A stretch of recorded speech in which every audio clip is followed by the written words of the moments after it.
अपने मिशन की कामयाबी और बाहिफाजत फरार के एहसास से मसरूर ज़हीर और वजाहतुल्लाह को दूर से सड़क नजर आई तो वो समझे कि वो कस्बे के अकबी हिस्से में पहुंच चुके हैं। लिहाजा वो बेफिक्र होकर सड़क पर निकल आए और एक तरफ बढ़ने लगे। उन्हें पता ही न चला कि कब शैतानी टोले की जीप उनके अकब में पहुंच गई है। इस मर्तबा यासिर को गमनाक कैफियत से संभलने में कुछ देर लग गई। मैंने उसके बोलने का इंतजार किया। कहा, जीप में सवार बुज़दिल इतने खौफजदा थे कि उन्होंने ज़हीर और वजाहतुल्लाह के करीब पहुंचकर कोई कार्रवाई करने की बजाय कोई फरलांग भर के फासले से ही उन पर ब्रेन गन्नों से फायर खोल दिया। ज़हीर भाई के मुताबिक शायद बदहवासी की वजह से उनका पहला ब्रस्ट तो बेकार गया, मगर इससे पहले कि वो संभल कर फायरिंग की जद से निकलने की कोशिश करते, अकब से दूसरा ब्रस्ट हुआ और इस मर्तबा कई गोलियां वजाहतुल्लाह का वजूद चीर गईं। यासिर की आंखों की तरह आवाज में भी आंसुओं की नमी झलक रही थी, मगर उसने खुद को जज्बात के धारे में बहने नहीं दिया। बोला, मैं बता नहीं सकता कि ये सब कुछ बताते हुए ज़हीर की क्या कैफियत थी। उसका कहना है कि वो आज भी ये सोच कर तड़प उठता है कि शदीद ख्वाहिश के बावजूद उसे अपने जाननिसार साथी की लाश वहीं छोड़कर फरार होना पड़ा, क्योंकि जीप मुसलसल करीब होती जा रही थी और ज़हीर जानता था कि फायरिंग में ये मुख्तसर वक्फा सिर्फ ब्रेन गन का मैगजीन बदलने की वजह से है। यासिर ने इस मर्तबा बस लम्हे भर का तवक्कुफ किया, फिर बोला, ज़हीर देख चुका था कि गोलियों से छलनी वजाहतुल्लाह फौरन ही शहीद हो चुका है और वो उसके लिए कुछ भी नहीं कर सकता। अलबत्ता अगर महज चंद सानियों की इस मोहलत से फायदा उठाकर वो वहां से फरार होने की कोशिश नहीं करेगा तो उसकी लाश भी वहीं पड़ी होगी।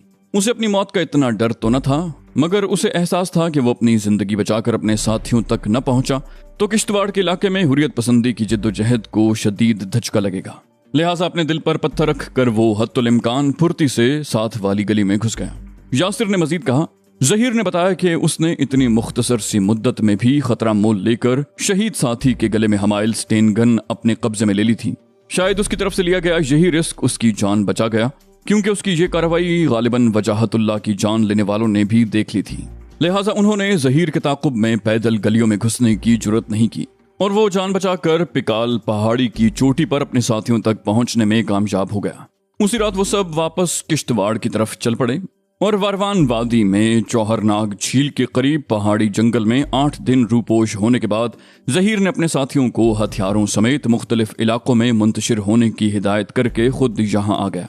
मैंने यासिर भट्ट की तरफ से सुनाई सारी रुइदाद का बगौर तज्जिया करते हुए कहा, इसका मतलब है कि किश्तवाड़ और उसके आसपास के तमाम इलाके अब ज़हीर और उसके साथियों के लिए मौत का फंदा बन चुके हैं।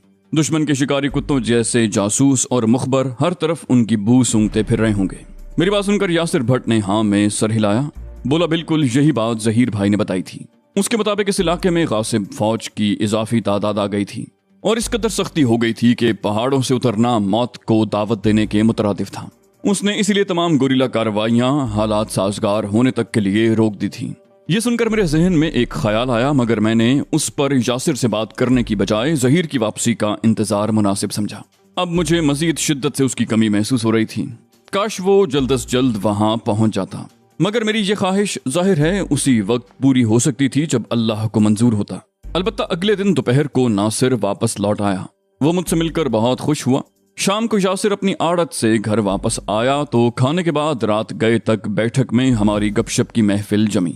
मैं बज़ाहिर इस दिलचस्प गुफ्तगू से लुत्फानंदोज हो रहा था, मगर मेरा जहन अब भी यासिर की तरफ से ज़हीर की ज़बानी गोशगुजार किए गए वाक़यात में उलझा हुआ था। मुझे गुफ्तगू से कटा हुआ महसूस करके दोनों चचा भतीजा आपस में कारोबारी बातें करने लगे।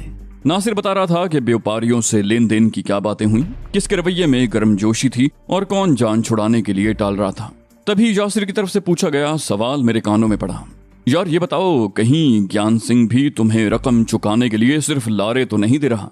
ऐसा ना हो कि तुम उसके वादे के मुताबिक 3 दिन बाद इतना फासला तय करके दोबारा जालंधर पहुंचो और वो तुम्हें एक बार फिर नई तारीख देकर टाल दे। यासिर ने पुरजोश अंदाज में नफी में सर हिलाया और बोला, नहीं चाचू, ज्ञान सिंह खरा आदमी है। तुम्हें तो पता है कि उसने उधार चुकाने में कभी एक दिन कभी फालतू वक्त नहीं लिया। वो बहुत शर्मिंदा था। उसने मुझ पर बहुत जोर दिया था कि मैं 3 दिन उन्हीं के पास रुक जाऊं और रकम साथ लेकर ही जाऊं, मगर मेरे पास कई हजार रुपया मौजूद था। जिन व्यापारियों से मैंने रकम ली थी उनके कारिंदे भी ये बात जानते थे। मैं ज्यादा दिन इस इलाके में गुजारता तो चोर उचक्कों के पीछे लगने का खतरा उतना ही बढ़ जाता। उनकी गुफ्तगू का ये रुख मेरे लिए कुछ दिलचस्पी का बायस था, लिहाजा मेरी तवज्जो खुद ब खुद उन दोनों की तरफ मबजूल हो गई। उधर यासिर अपने भतीजे नासिर से पूछ रहा था, 3 दिन बाद तुम पहले फोन कॉल करके उससे तस्दीक करना, उसके बाद यहां से निकलना। वैसे ज्ञान सिंह है तो काफी मोटी असामी, खुदा जाने इस बार सिर्फ 3,000 रुपए का बंदोबस्त क्यों नहीं कर सका वो। नासिर ने कहा, असल में उसने अपने छोटे भाई ध्यान सिंह को आदमपुर एयरपोर्ट पर इंडियन एयरफोर्स के लिए जारी भारी तामीरात के लिए लेबर फराहम करने का ठेका दिलवाया है, जिसके लिए ज्ञान सिंह को एक साथ 81,000 रुपया बतौर सिक्योरिटी जमा करवाना पड़ा है। इसलिए उनके पास नकद रकम की वक्ती तौर पर कमी हो गई है। वो लोग गांव मधुपुर में अपनी ज़रई जमीन पर मौजूद तमाम मवेशी बेच रहे हैं। जरूरत पड़ी तो 4-6 बीघे जमीन भी बेच देंगे। यासिर ने उसकी बात पूरी होते ही कहा, ओहो, 81,000 रुपए की सिक्योरिटी जमा कराई है, लगता है कोई लंबा हाथ मारा है दोनों भाइयों ने। वैसे तुम ठीक कह रहे हो, ये ज्ञान सिंह बंदा वाकई कुंदन की तरह खरा है, वरना ऐसी बातें तो कोई अपने नजदीक तरीन लोगों को भी नहीं बताता। नासिर ने जवाब में हाँ में गर्दन हिलाई, बोला, हमारा उससे लेन देन और बर्ताव इतना उम्दा रहा है कि वो हमें भी लगभग अपने सगे भाई ही मानता है। मैं जैसे ही जालंधर पहुंचता हूं, दोनों भाई जैसे कदमों में बिछ जाते हैं और कहीं और ठहरने नहीं देते। बल्कि अगर मुझे रकम वसूली के लिए होशियारपुर और फुगवाड़ा वगैरह जाना हो तो ज्ञान सिंह अपनी जीप मेरे हवाले कर देता है कि जहां जाना है जाओ, मगर रात को वापस उनके डेरे पर जालंधर पहुंचना होगा। नासिर भट्ट की जबान से इंडियन एयरफोर्स का जिक्र सुनकर अब मैं पूरी तरह उन दोनों की गुफ्तगू की तरफ मुतवज्जे हो चुका था।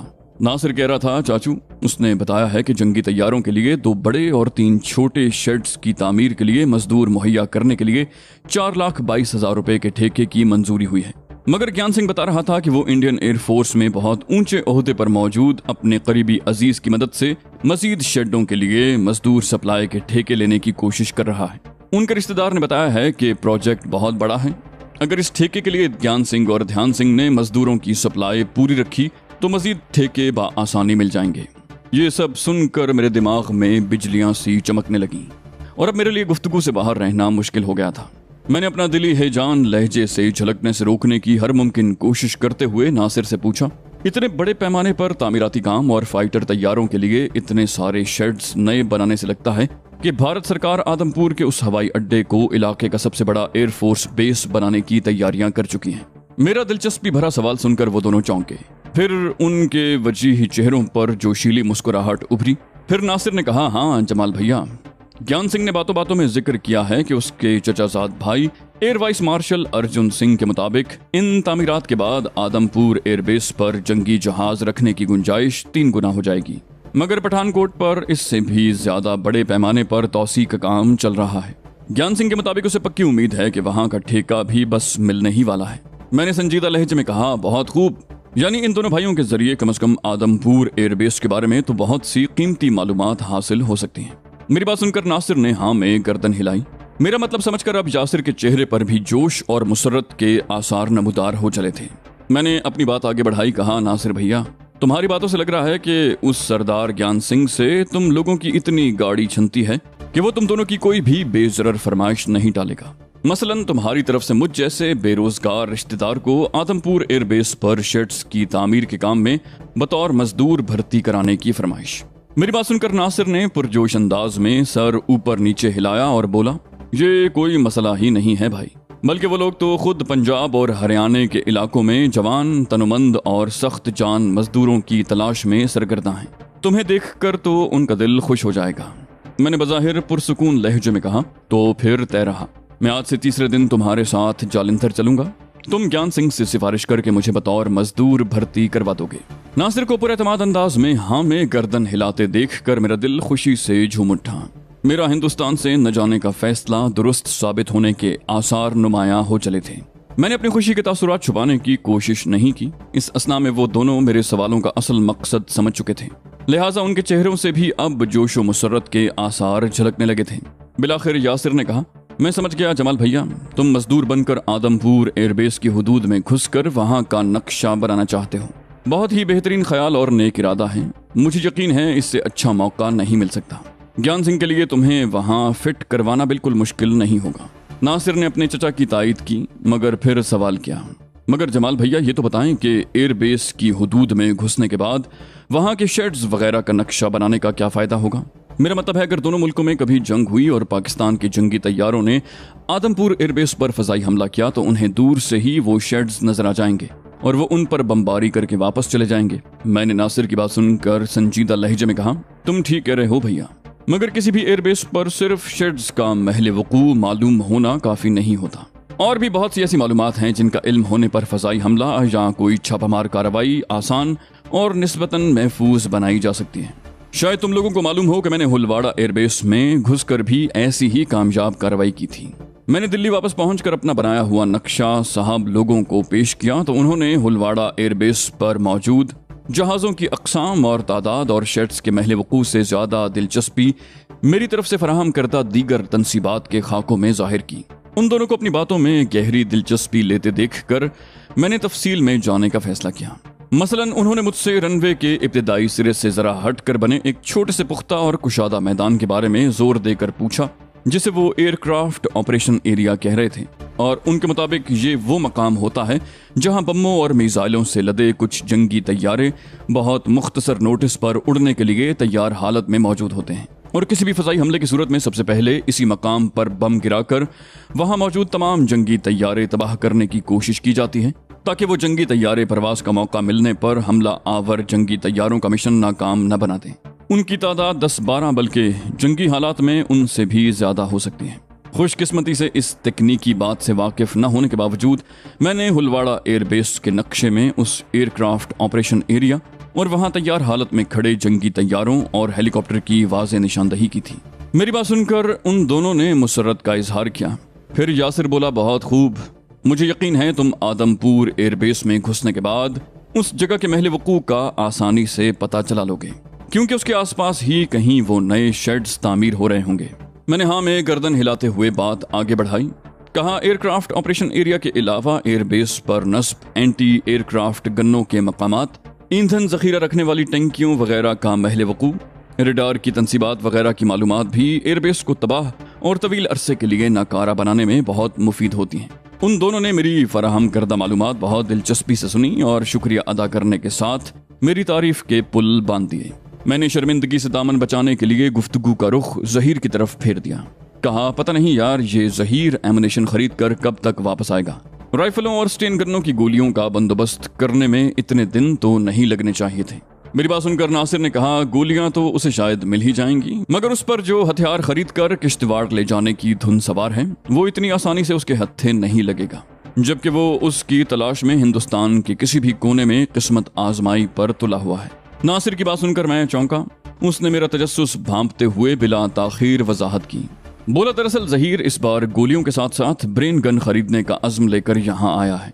वो ब्रेन गन की लंबी मार और खुदकार अंदाज में गोलियों की लगातार बारिश करने की सलाहियत से बहुत मुतासिर है। गासिब भारतीय फौजियों ने जब ब्रेन गन से उन पर ब्रस्ट फायर किए थे तो उस हथियार की हलाकत खेज कारकर्दगी के नतीजे में उन्हें संभलने और जवाबी कार्रवाई करने की मोहलत नहीं मिल सकी थी। जहीर इसलिए भी ब्रेन गन खरीदने की ख्वाहिश रखता है कि उसमें ली एनफील्ड राइफल वाली .303 यानी 303 बोर की गोली इस्तेमाल होती है, जो उनके पास पहले से मौजूद हैं और मजीद का बंदोबस्त भी ज्यादा मुश्किल नहीं है। नासिर की बात सुनकर मैंने तायद में सर हिलाया। कहा, जहीर का यह इरादा बहुत मुनासिब है। ब्रेन गन खुसूसी पहाड़ों में छापामार कार्रवाइयों के लिए बहुत मौजू है। तवील मार के साथ खुदकार फायरिंग की उम्दा सलाहियत वाली लाइट मशीन गन होने के बावजूद उसका वजन बहुत ज्यादा नहीं है और उसे अकेला जंगजू भी उठाकर चल सकता है। ब्रेन गन हाथ लगने पर वो उसकी तवील मार की वजह से पहाड़ियों की बुलंद चोटियों से भी गासिब फौजियों को निशाना बना सकेंगे। मेरी बात सुनकर उन दोनों ने हाँ में गर्दन हिलाई। मैंने बात जारी रखी। कहा, जहीर और मैंने जब गोल्डन टेम्पल में सुखबीर सिंह और खालसा फोर्स के दीगर करता धरता सरदारों से मुलाकात की थी तो उन्होंने वादा किया था कि अपने लिए अफगानिस्तान से मशीन गन्ने मंगवाने के साथ साथ जहीर के लिए उनका बंदोबस्त करने की हर मुमकिन कोशिश करेंगे, मगर फिर वो बेचारे खुद भारतीय खुफिया इदारों की साजिशों की जद में आ गए और वो मामला वहीं का वहीं लटक गया। मेरी बात पूरी होने पर नासिर ने संजीदा लहजे में कहा, जहीर भाई ने 2-3 बार दुखी लहजे में जिक्र किया है। उनका कहना है कि खालिस्तान तहरीक के वाबस्तगान से राब्ते की कोशिश इंतहाई खतरनाक न होती तो वो लाजिमन एक बार फिर डॉक्टर चौहान के क्लिनिक या गोल्डन टेम्पल का रुख करके मशीन गन्नों की खरीदारी के मामलात आगे बढ़ाने की कोशिश करता। मगर उन्होंने बताया है कि उनकी इत्तला है कि अब स्पेशल पुलिस के साथ साथ मिलिट्री इंटेलिजेंस भी गोल्डन टेम्पल की कड़ी निगरानी कर रही है और अगर किसी के खालिस्तान तहरीक से ताल्लुक का हल्का सा शुबा भी हो तो उसे बेदरेग उठा लिया जाता है। और अक्सर उसका कोई नामो निशान नहीं मिलता। ये सुनकर मैंने कहा, इसमें कोई शक नहीं कि हिंदुस्तान के खुफिया इदारों ने जुल्म बर्बरियत में नाज़ी जर्मनी की बदनाम ज़माना खुफिया एजेंसी गस्टापो को भी पीछे छोड़ दिया है। अब यहाँ के खालिस्तान तहरीक से वाबस्ता नौजवानों को भी उसी दरिंदगी का निशाना बनाया जा रहा है जिसका कश्मीरी हुर्रियत पसंदों को कई बरसों से सामना है। उन दोनों के अंदाज से लग रहा था कि वो मजीद गुफ्तगू करना चाहते हैं, बल्कि शायद रत जगह का इरादा रखते हैं, मगर मैंने नींद आने का उज़्र पेश करके उन्हें रुखसत कर दिया। अलबत्ता मैं खुद उनके जाने के बाद भी खासी देर जागता रहा। आदमपुर एयरबेस में घुसने की उम्मीद से दिल में पैदा होने वाला हैजान एक बार फिर मुझ पर गलबा पाने लगा था, मगर मैंने ज़हन आइंदा की हिकमत अमली पर मबजूल करना ज्यादा मुनासिब समझा। बिलाखिर मुझे वाकई नींद आ गई। सुबह नाश्ते में खुसूसी एहतमाम था। मेरी खातिर तवाज़ो करते हुए दोनों जोड़ियां खुशी से चहकती रहीं। उन्हें खुशबाश देखकर मेरा दिल भी खुशी और इत्मीनान से भर गया। नाश्ते से फारिग होकर मैंने यासिर और नासिर को मुखातिब करके रात को अपने जहन में पैदा होने वाले एक ख्याल से आगाह किया। कहा, यार तुम दोनों ये बताओ, क्या ये मुमकिन है कि 3 दिन गुजार कर जालंधर जाने की बजाय मुझे कल ही अपने साथ वहां ले चलो? उनसे जल्दी आने का कोई मुनासिब बहाना बनाया जा सकता है। मेरी बात सुनकर वो दोनों कुछ चौंके और चंद सानियों की खामोशी के बाद यासिर बोला, हो तो सकता है नासिर, तुम ये कह सकते हो कि तुम उससे रुखसत होकर घर नहीं गए, बल्कि एक व्यापारी से लेन देन के लिए आगे कपूरथला या अमृतसर चले गए थे और अपने इस अजीज के साथ मंडी गोबिंदगढ़ वापस जाते हुए रास्ते में ठहर गए हों कि एक दिन रुककर अपनी रकम वसूल करके ही घर वापस जाऊं। मैंने पुरजोश लहजे में कहा, बिल्कुल ठीक है, बल्कि अपनी कहानी को ज्यादा हकीकी रंग देने के लिए कह सकते हो कि तुम वहां पहुंचकर अपने अजीज यानी मुझसे मिलने मेरे घर गए तो तुम्हें पता चला कि मैं पिछले 6 महीने से बेरोजगार हूं और तुम्हें उन दोनों भाइयों का ख्याल आया और तुम मुझे मजदूरी दिलाने के लिए जालंधर ले आए। उन दोनों ने मेरी ये तजवीज़ पसंद की। हमने मिलकर मेरी नई शनाख्त और हुलिया तय किया। चूंकि मुझे भटिंडा शहर से अच्छी खासी वाकफियत थी, लिहाजा मेरा असल वतन वही बनाया गया, जबकि मैं रोजगार की तलाश में अमृतसर में मुकीम रहा। फिर यासिर ही की तजवीज़ पर यह तय पाया कि हम दोनों सुबह मुंह अंधेरे नासिर की जीप में लुधियाने के रास्ते जालंधर रवाना हो जाएंगे। ये तय पाने के बाद नासिर ने मेरी फरमाइश पर सुनहरी फ्रेम की सादा शीशों वाली ऐनक का बंदोबस्त कर दिया। एक अधेड़ उम्र नफीस शख्सियत के मालिक शख्स का सादा सा लेकिन पायदार बहरूप अपनाते अपनाते आधी रात बीत गई। मेरे इसरार के बावजूद यासिर और नासिर ने वहां से टलने से साफ इनकार कर दिया। अलबत्ता मैंने रुखसाना और जमीला को अपनी बात मानने पर मजबूर कर दिया। इतने सवेरे नाश्ते का एहतमाम करने की कोई जरूरत नहीं है। मैं और नासिर हस्बे मंसूबा फीके पड़ते अंधेरे में जीप पर अपनी मंजिल की तरफ निकल पड़े। सूरज तुलू होने में खासा वक्त हो जाने के बावजूद भी हमें रास्ते में मंडी गोबिंदगढ़ की तरफ आती अनाज की बोरियों से लदी बैलगाड़ियों की कई कतारें मिली, जिसकी वजह से नासिर को जीप चलाने में बहुत एहतियात बरतना पड़ी। अलबत्ता खन्ना कस्बा पार करने के बाद सड़क लगभग साफ हो गई। हमारी जीप लुधियाने शहर में दाखिल हुई तो सूरज तुलू हो चुका था। नासिर की तजवीज़ पर हमने लुधियाने के मशहूर हलवाई शंकरदास की हट्टी पर लजीज और मुरक्कन नाश्ता किया और एक बार फिर मंजिल की तरफ रवाना हुए।